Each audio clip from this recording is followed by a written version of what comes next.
Test, test, test, test. I hear you just fine.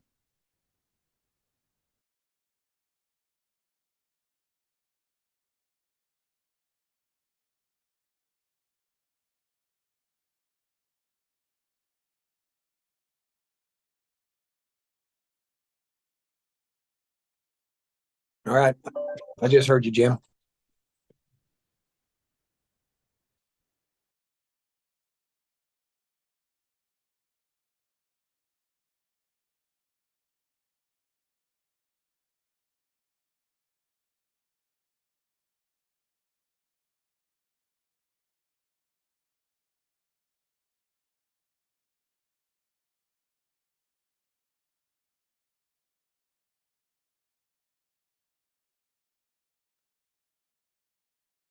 Well, good morning. Welcome, everybody. Happy Friday. It's Friday. There's a football game this weekend. I'm wearing a suit on a Friday. Well, that's the theory. We're going to do an agenda review for next Wednesday, February 14th, 2024 meeting. That's Valentine's Day, isn't it? It is. You know what else it is, Tom? The first day of Lent. It is that too. You know what else it is? It's my wife's birthday. Well, okay. And my daughter's birthday is the day before. No pressure on you to buy gifts on that It's particular day. February is painful. Yeah. So, Mr. Manager, why don't you walk us through the agenda? All right, I'll start with the county announcements. I think Tanya's going to cover that today. Okay, good morning, Chairman and Commissioners. For county announcements, we will have Joan Tammany here, and she is going to talk about the ComCare CCBHC status. And then excellence in public service nominations have opened up. And so Nicole's going to go over that and explain that process. And then she will go over President's Day closures for county government, Sedgwick County. That's it. Can I ask a question? Sure. Can we get a list of everybody who's come from the county from the excellence in public service from the past? Absolutely. Is that Yep. possible? Okay. Yep, we can easily get that for you. Very good. Okay, as we move into the meeting, then we have one proclamation under item B, which is declaring a Black History Month. And then we have a series of appointments. Commissioner Howell has a cab appointment on item C. Item D and E are both animal control advisory appointments of one from Commissioner Dennis, one from Commissioner Lopez. Item F is a mental health advisory board appointment from Commissioner Meitzner. And G and H are both aging and physical disabilities advisory council recommendations, both from Commissioner Lopez. One item under new business, that's bid board. So Joe will be here to cover bid board. We deferred one item last week that will not be on this week. It will be on for the meeting on the 21st. Under consent, J, K, L, M, and N are all easement requests. J has no fiscal note. K has a fiscal note of $917. That's a bridge replacement project in District 3. L has a fiscal note of $829. That's a right-of-way purchase on Ridge between 53rd and 69th in District 4. M has no fiscal note. It is a floodway reserve easement. And then item N is a site distance easement. Again, no fiscal note in an area in rural District 3. Item O is, I might have Lynn spend just a bit of time with this interesting letter. The item is a letter of support for KDOT's grant applications. And it's a study on the canal route that I think maybe Lynn, could you talk about just a bit? Yes. So I briefly brought this up via email in the past, but KDOT is in recognition that the canal route and the bridges that make up the canal route are reaching their end of life. They're not there yet, but I believe their end of life is in 10 to 15 years. So they are beginning now a sound move to start the study process and the stakeholder engagement process. Obviously, nothing we do comes at no cost. There's a cost to get that done and figure out exactly how much time we have left of those bridges and to get Clearwater are part of that process, also with the NEPA process, is to get that community engagement. So they are going to submit a raise grant for that portion of it. No construction, nothing like that. That's still down the road a ways, but this gets everything kind of started. And they've asked for all Wichita and KDOT all to support that effort. And as I mentioned, I think that's an appropriate support because of the crucial corridor that 135 Canal Route is for this region. Any questions on that? It's just a letter of support. There's no funding attached. That is correct. No funding at all. Happy to support the city of Wichita. And I hope that they support Sedgwick County. Item P is an aging contract with a food provider for in-home food services for elderly. Item Q is the state required annual noxious weed progress report, which we have to produce every year. And then item R and S is establishment of budget authority in asset forfeiture fund. I want Lindsay just to talk just briefly about it because we don't do this very often either. I believe this is federal asset forfeiture fund. So Lindsay, could you just give a real high overview of that? real quick? So actually, technically, we do this every year. Yeah. So item R is your federal asset forfeiture. Item S is your state asset forfeiture. And the DA's office is precluded by law from going through a budget process with these funds that they receive by formula, either set up through a sharing agreement at the federal level or through a statutory calculation at the state level. It does talk about if the statute does talk about if the assets are contested, how that works and what they're actually allowed to access.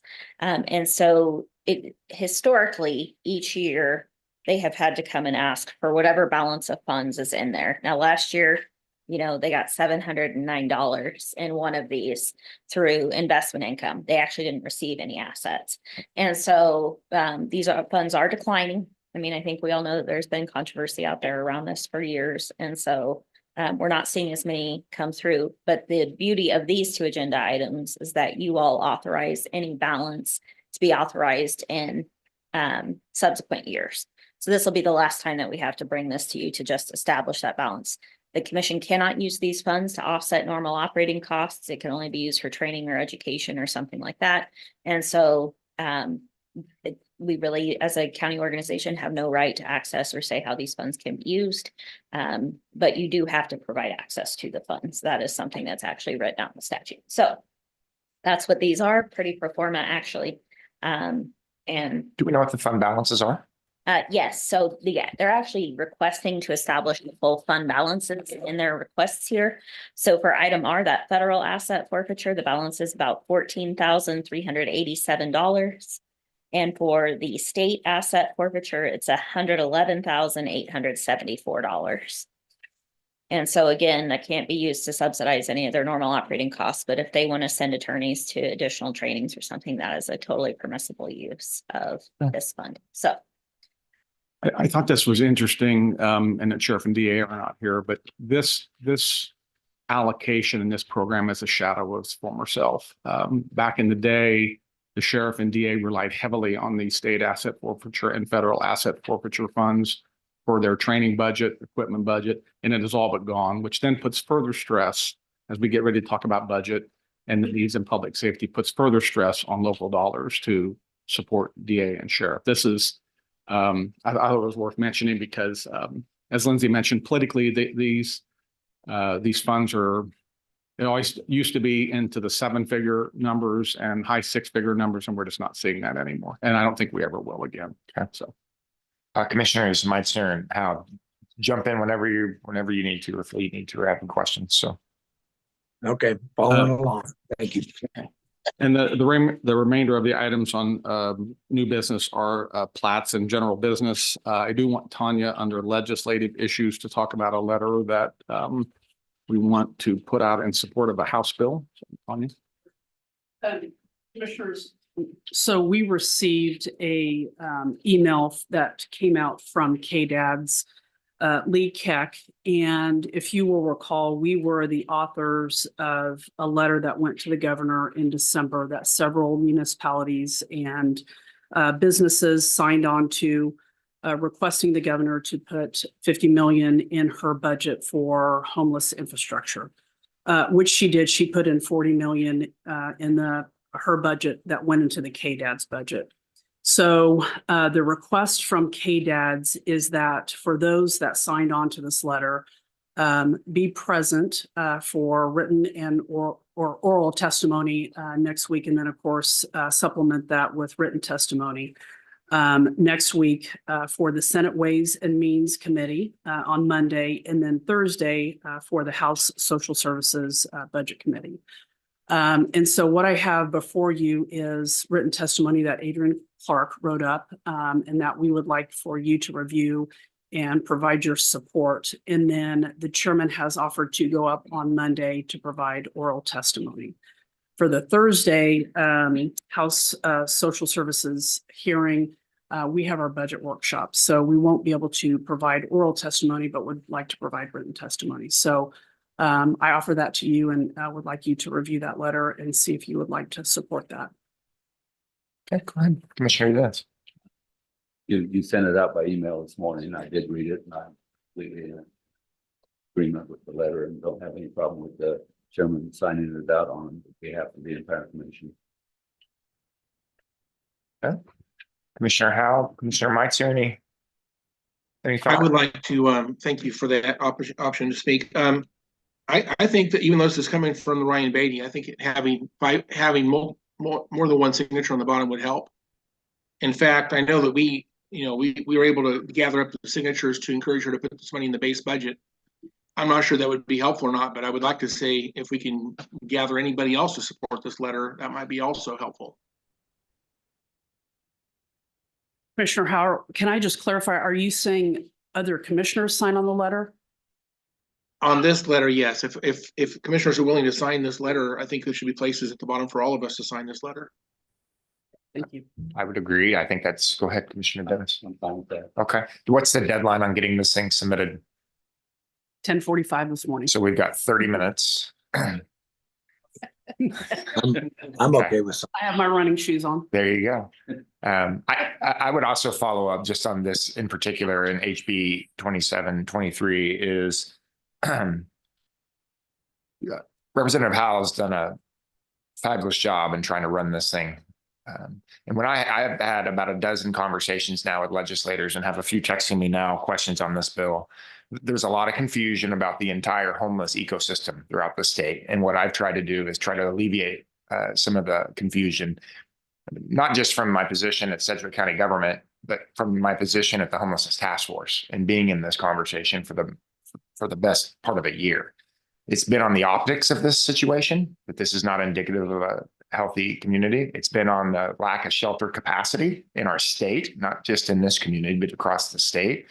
And it's also been on the economic concerns, that there is an economic cost. There's a human cost and an economic cost to not being proactive in this space. I've also tried to say that our support of the bill is about the state's involvement on the state level. It's not just because we believe in what the city of Wichita is doing with their MAC project. On a personal level, I'm very much supportive of what the city of Wichita is doing on the MAC. Very much supportive. But this bill is bigger than the city of Wichita's MAC. And I'm trying to relay that information to legislators that they do have a role here. I would also say that Sedgwick County represents 20% of the economic output for the state.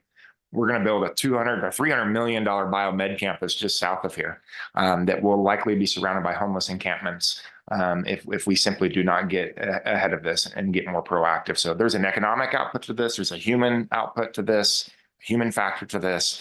There's a public health factor to this. It's a public safety factor to this. And what we do through ComCare with behavioral health, if we're going to have a balanced behavioral health approach, you cannot have a balanced behavioral health approach and ignore the situation of homelessness. Those are the conversations I'm having at the state level. This is good. And it's part of the testimony I'll provide on Monday. But this letter also, and thank you, Adrian, for your work on this. This letter helps to emphasize why we at the county have direct invested interest in seeing solutions for homelessness. It's more than just a city which sells Mac. And I think it's important that everybody understands that. So thank you for running this thing down.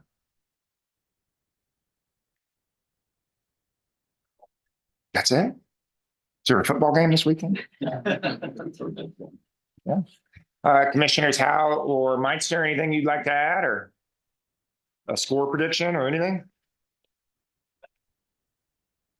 Just want to say, I think it's great to have people up there testifying in person. I think that's absolutely critical to do that. And if we can get anybody else to go along, you know, from the community, that'd be actually be really good as well. But I appreciate the plan. I think it's a good plan. Thank you for putting that together. Yeah, thank you. Commissioner Lopez, anything? Okay, I'm on record 35-24 Chiefs. Are we gonna be there? Appreciate all of you. Have a great weekend. We'll see you on the flip side.